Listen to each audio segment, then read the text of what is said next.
اپنا سب کچھ کتاب اللہ کے لیے وقف کیا تو اللہ نے کہا جو میری کتاب کے لیے اپنے آپ کو وقف کرے گا میں اسے قیامت تک کے زندہ رکھوں گا.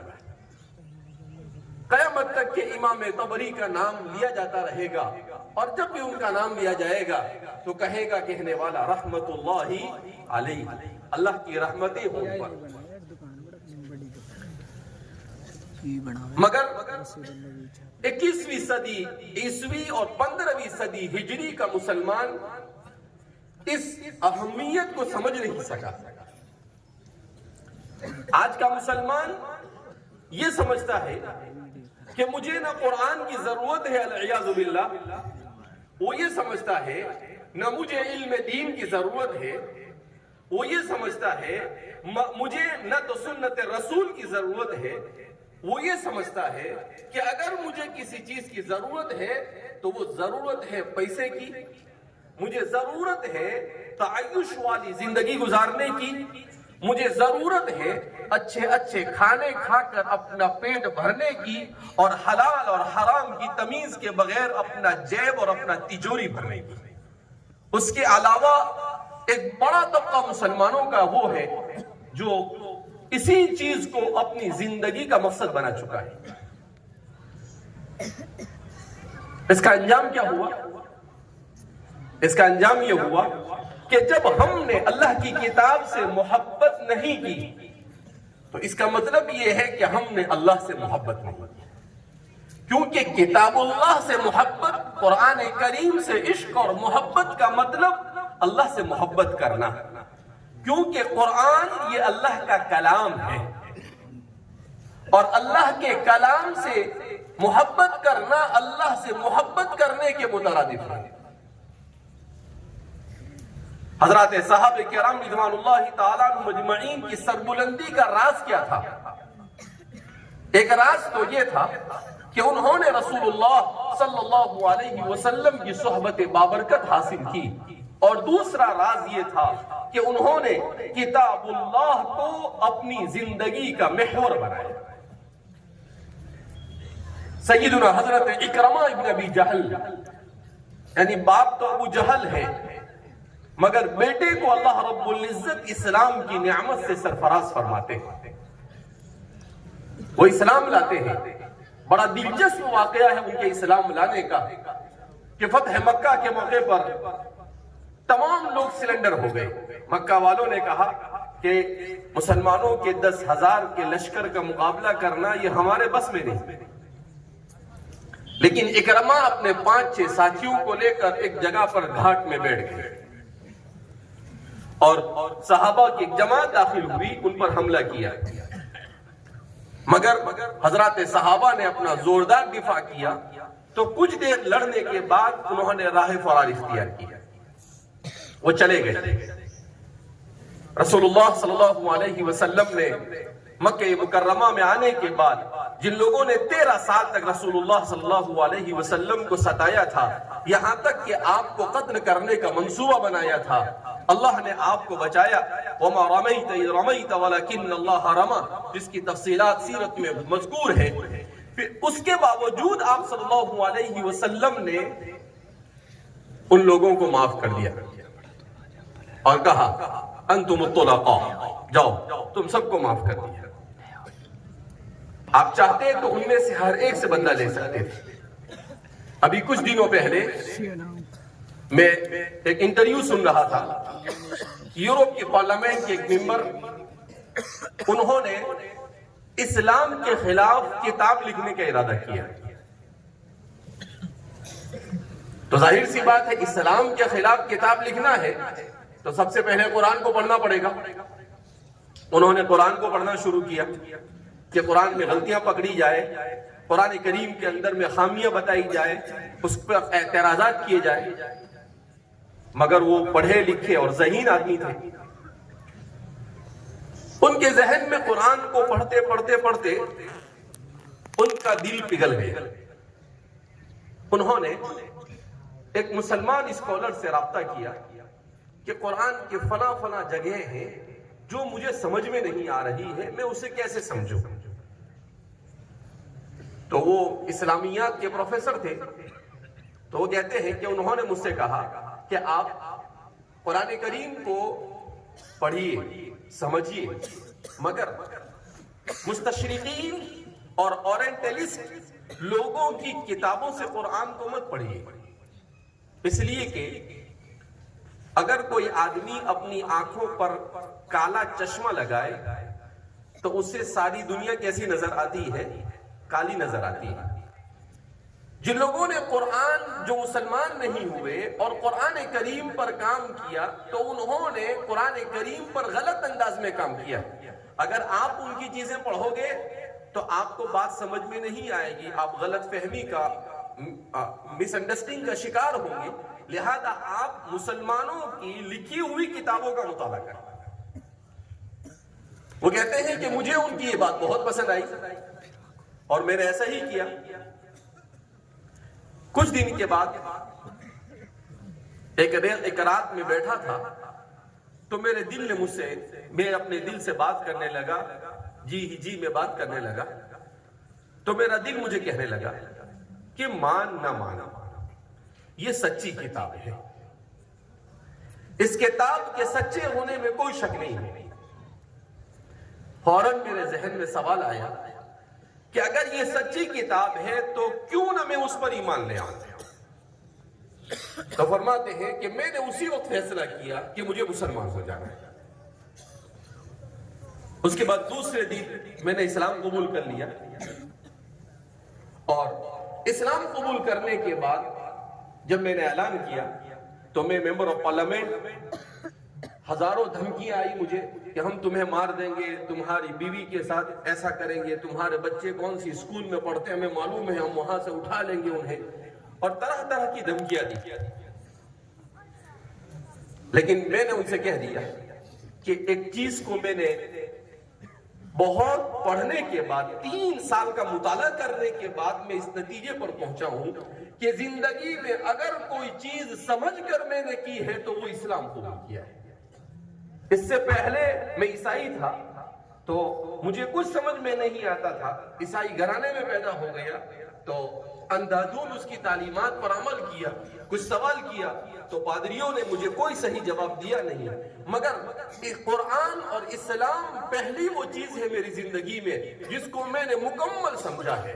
اب چاہے جان جائے، چاہے خاندان جائے، چاہے سب کچھ قربان ہو جائے، مگر میں اسلام کو چھوڑ سکتا نہیں۔ مسلمان ہو گئے ہو، ان کا انٹرویو سنا پھر میں نے، تو ایک وہ آدمی جو ابھی نئے اسلام میں داخل ہوا، وہ کہتے ہیں کہ جب قرآن کریم کو میں پڑھتا ہوں تو میرے تن بدن میں عجیب سی روحانیت محسوس ہوتی ہے۔ اور پھر مسلمانوں کو ایک عجیب نصیحت کی اس بندے نے، انہوں نے کہا کہ قرآن کریم کو ہر کس و ناقص کے لیے قرآن کا سمجھنا آسان نہیں ہے، تو میں مسلمانوں سے یہ کہوں گا کہ وہ قرآن کو سمجھنے سے پہلے رسول اللہ صلی اللہ علیہ وسلم کی سیرت طیبہ کا تفصیل سے مطالعہ کریں۔ یعنی جس بات کو بڑے بڑے علماء بیان کرتے ہیں، ایک نیا اسلام میں داخل ہونے والا کہتا ہے کہ جب آپ مکمل سیرت کو پڑھ لو حضور کی، کیوں کہ آپ صلی اللہ علیہ وسلم کی سیرت دراصل قرآن کریم کا پریکٹیکلی اور عملی نمونہ ہے، اس کے بعد آپ قرآن کریم کو بہت سوچ سمجھ کر پڑھو، تب آپ کو قرآن کریم میں لذت محسوس ہوگی۔ تو آج اچھا اب وہ کیا کر رہے ہیں؟ ان سے سوال کیا آخر میں انٹرویو کرنے والے نے کہ اس وقت آپ کیا کر رہے ہیں؟ تو عجیب جواب دیا انہوں نے کہا اس وقت میں یورپ کی بڑی بڑی یونیورسٹیوں اور کالجوں میں جا کر اسلام پر لیکچر دیتا ہوں، اور اسلام کے سلسلے میں جو غلط فہمیاں ہماری سوسائٹی اور معاشرے میں پھیلائی گئی ہے ان غلط فہمیوں کو دور کرنے کی کوشش کرتا ہوں، اور میں نے یہ تہیہ کیا ہے کہ میں موت تک کی خدمت انجام دیتا رہوں گا۔ یہ ہے اسلام اور یہ ہے قرآن، کہ قرآن کو جب ایک ایسا انسان جس کی زبان عربی نہیں، اس نے دوسری لینگویج میں انگریزی زبان میں قرآن کریم کو سمجھا، اس کے بعد اگر اس پر یہ اثر ہوا تو اگر ہم قرآن کریم کو عربی سمجھنے کے بعد سمجھ کر پڑھے تو ہمارے اوپر اس کی کیا کیفیت طاری ہوگی، اسے بیان نہیں کیا جا سکتا ہے۔ اسی لیے قرآن کریم کے اوپر بہت کام ہوا۔ ابھی مولانا بتا رہے تھے کہ 1000 جلدوں میں امام ابن شاہین نے حضرت مولانا یوسف صاحب بنوری رحمۃ اللہ علیہ نے اپنی کتاب کے اندر میں لکھا ہے کہ تفسیر قرآن پر سب سے بڑی کتاب جو لکھی گئی ہے اب تک کہ میرے اپنے علم کے مطابق وہ ہے ابن شاہین کی تفسیر، جو 1000 جلدوں میں۔ اور ایک جگہ پر میں نے پڑھا تھا، علامہ انور شاہ کشمیری رحمۃ اللہ علیہ فرمایا کرتے تھے کہ قرآن کریم کی تفسیر پر ایک اندازے کے مطابق آج سے 100 سال پہلے تک تقریباً 3 لاکھ تفسیریں لکھی جا چکی ہیں عربی زبان میں۔ آپ بتا دیتے ہیں کہ میرا اپنا اندازہ یہ ہے کہ 3 لاکھ تفسیریں۔ ابھی 4-5 سال پہلے میں نے کہیں پر پڑھا کہ کسی صاحب نے قرآن کی تفسیر لکھی، الحاوی فی تفسیر القرآن الکریم، تو میں نے اس کو تلاش کیا تو انٹرنیٹ پر پایا تو 840 جلد میں قرآن کریم کی تفسیر لکھنے والے الدکتور عبد الرحمن القماش الازہری ابھی اس وقت حیات اور زندہ ہے۔ ابھی ہفتہ 10 دن پہلے میں نے ان سے رابطہ کیا کہ شیخ ہمارے یہاں پر قرآن کریم کا مسابقہ ہو رہا ہے، ماشاءاللہ قرآن کریم کی تفسیر پر آپ نے اتنا بڑا کام کیا کہ آج امت قرآن کو پڑھتی نہیں ہے اور آپ نے 840 جلدوں میں قرآن کریم کی تفسیر لکھی، تو ہم چاہتے ہیں کہ آپ قرآن کریم کے اس مناسبت سے ہمارے یہاں تشریف لائیں، اور آپ کی جو تفسیر ہے 2-3 سال پہلے ہمارا آپ سے رابطہ ہوا تھا، اس میں اور کچھ کمی زیادتی ہوئی ہو تو اس سے مجھے مطلع کر دیں۔ تو انہوں نے کہا کہ میں ضرور آپ کے یہاں پر آؤں گا، دسمبر کی 23 اور 24 تاریخ میں جب آپ کے یہاں پر مسابقہ ہے اس میں۔ پھر اس کے بعد انہوں نے کہا کہ وہ تفسیر اب پچھلے 3-4 سال میں نے بہت محنت کی اس پر، تو وہ تفسیر 21 لاکھ سے زائد صفحات کی ہو گئی ہے۔ اگر 1,000 صفحے کی ایک جلد چھاپی جائے تو تقریباً 2100 جلدوں میں یہ چھپ سکتی ہے۔ کتنی جلدوں میں چھپ سکتی ہے؟ 2100 جلدوں میں۔ قرآن کریم اسی لیے کہتا ہے ما نفدت 7 ابحر ما نفدت کلمات اللہ، کہ اللہ کے کلمات 7 سمندر کو روشنائی بنا دیا جائے اور درختوں سے قلم بنا دیے جائے روئے زمین کے تمام، اور اللہ کی کتاب کو، اللہ کے کلمات کو لکھا جائے، کہا تب بھی اس کے کلمات پورے نہیں ہو سکتے۔ تو آپ اندازہ لگائیں کہ میں اور آپ کتنے بابرکت لوگ ہیں کہ اللہ رب العزت نے اتنی ساری نعمتیں ہمیں عطا فرمائی کہ ایک ایک نعمت پر اگر ہم پوری زندگی بھی اللہ کے سامنے سجدہ ریز ہو جائے، خدا پاک کی قسم تب بھی ہم اس نعمت کا شکر ادا نہیں کر سکتے۔ قرآن کریم کے مسابقے کی یہ تحریک دراصل آج سے 30 سال پہلے 32 سال پہلے والد صاحب نے شروع کی۔ اللہ رب العزت انہیں شفاء کاملہ عاجلہ مستمرہ دائمہ کلیہ نصیب فرمائے۔ ہر 3 سال میں ہندوستان کے مختلف خطوں میں قرآن کریم کا مسابقہ ہوتا ہے، یہ 10واں مسابقہ ہے، اور انشاءاللہ نومبر کے اس مہینے میں ریاستی سطح پر ملک کی تقریباً 25 ریاستوں کے 13 جگہوں پر مسابقات ہونے جا رہے ہیں، جس میں سے یہ دوسرا مسابقہ ہے۔ گزشتہ کل ہم لوگ وہاں پر تھے جھارکھنڈ میں، اور وہاں سے مسابقہ ختم کر کر یہاں آئے۔ یہاں کے بعد کشمیر جائیں گے، اور پھر اس کے بعد کشن گنج بہار میں ہے، اس کے بعد آسام میں ہے، اس کے بعد راجستھان میں ہے، اس کے بعد کلکتہ میں ہے، اس کے بعد حیدرآباد میں ہے، اس کے بعد کرناٹک میں ہے، اور اس کے بعد مہاراشٹر میں ہے اور اخیر میں گجرات کا مسابقہ ہے. تو کچھ جگہوں پر کچھ ریاستوں کو ہم نے ضم کر دیا. ان مسابقات کا مقصد کیا؟ ان مسابقات کا مقصد امت کو قرآن کریم کے ساتھ تلاوت اور تفسیر کے اعتبار سے مربوط کرنا اور اسے جوڑنا. کیوں؟ اس لیے کہ کتاب اللہ سے وابستگی یہی اس امت کے عروج کا سب سے بنیادی سبب ہے. جب تک کہ ہم کتاب اللہ سے وابستگی اختیار نہیں کریں گے وہاں تک کہ ہم اس دنیا میں بھی کامیاب نہیں ہو سکتے اور آخرت کی کامیابی کا تو تصور ہی نہیں کر سکتے. لہذا کتاب اللہ کے ساتھ وابستگی انتہائی ضروری ہے. تو اس مسابقے میں ہم نے پہلے مختلف فروعات ہوتی تھی، اس وقت 3 فروعات ہوتی ہے. پہلی فرع مکمل قرآن کی ہے. آپ کے یہاں پر تقریباً 44 طلباء نے اس میں شرکت کی. یہاں پر ہریانہ، پنجاب، ہماچل اور دہلی 4 صوبوں سے تقریباً 45 طلباء نے شرکت کی، 45 مدرسوں سے.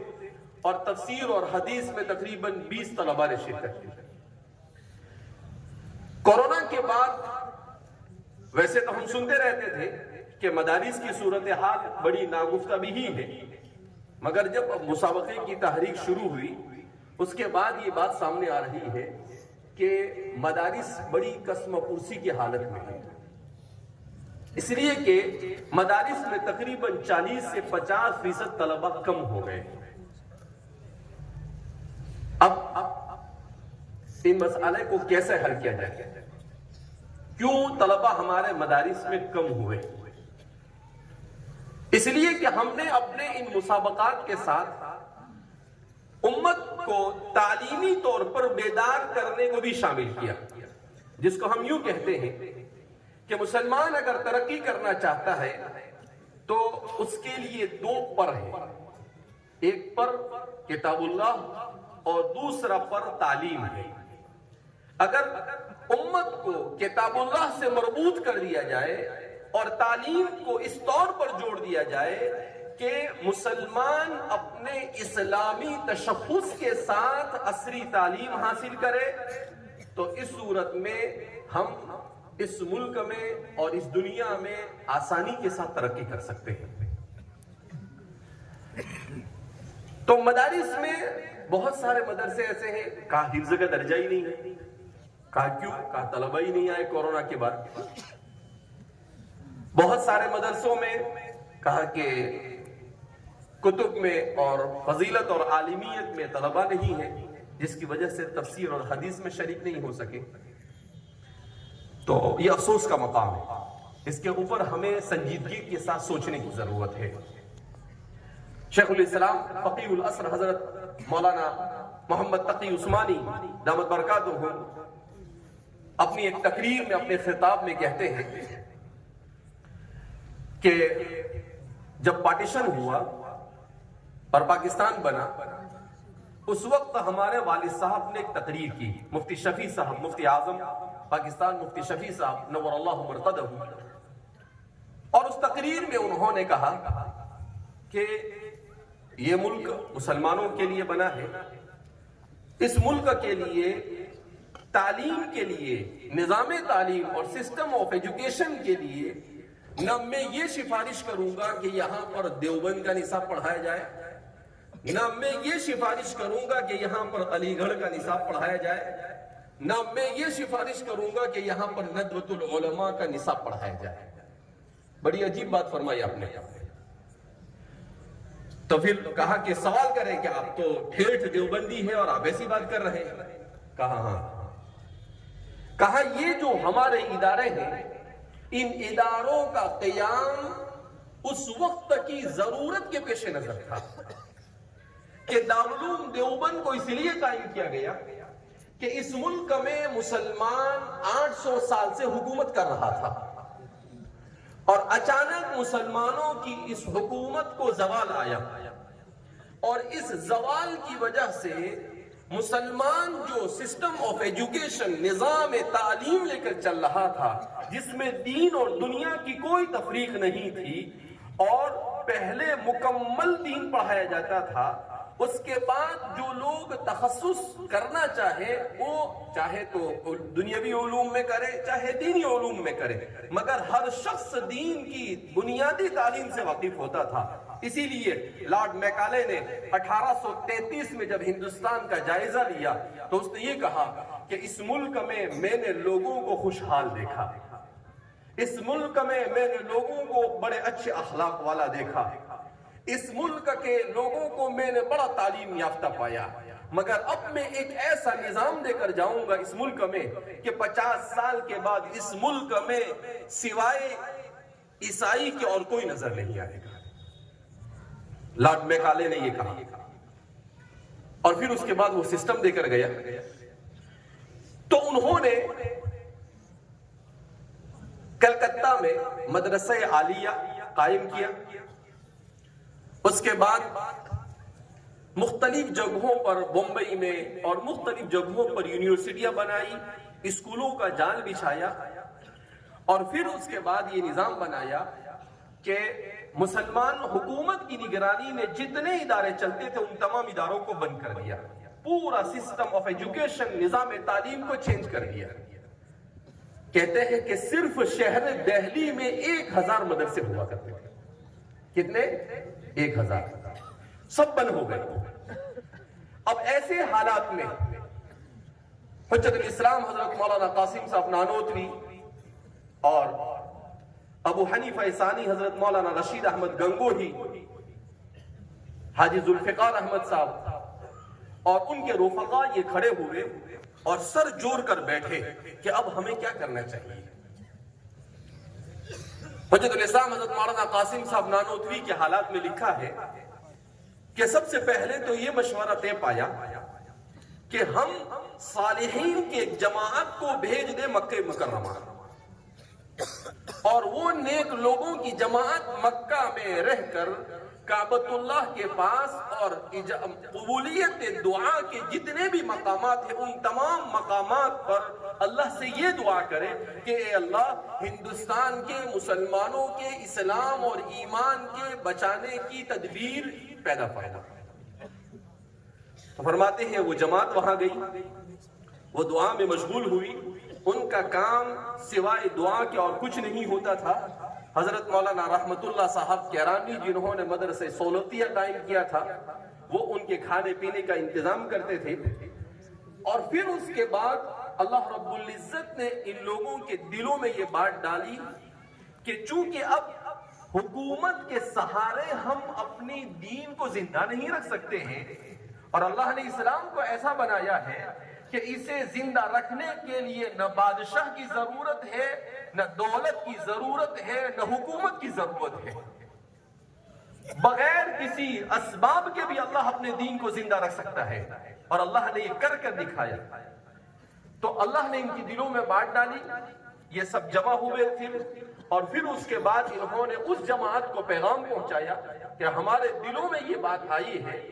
تو سب نے اتفاق کیا کہ بھائی عوام الناس سے روپیہ جمع کر کر، چندہ کر کر، پیسے جمع کر کر ہم مدرسے کو قائم کریں، اور وہاں پر مکمل دین کی تعلیم کا اور ضروری چیزوں کا ہم انتظام کریں۔